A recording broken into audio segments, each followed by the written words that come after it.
Canon G3000 പ്രിൻ്ററിൽ orange light 7 പ്രാവശ്യം blink ചെയ്യുന്ന error indication വരികയാണെങ്കിൽ എന്ത് ചെയ്യാൻ നോക്കാം.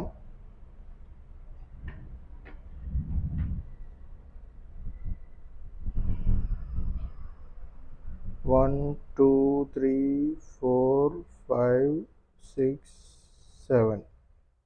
ഓക്കെ. അപ്പം ഇങ്ങനെ വരുമ്പോൾ പ്രിൻ്റർ ഓഫ് ചെയ്യുക.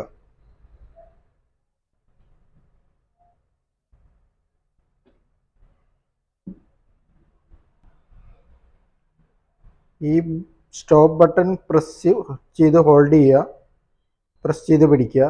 അതുപോലെ പവർ ബട്ടൺ പ്രസ് ചെയ്ത് ഹോൾഡ് ചെയ്ത് പിടിക്കുക. എന്നിട്ട് സ്റ്റോപ്പ് ബട്ടൺ വിടുക. ഇത് 5 പ്രാവശ്യം പ്രസ് ചെയ്യുക. 1, 2, 3, 4, 5 എന്നിട്ട് വിടുക.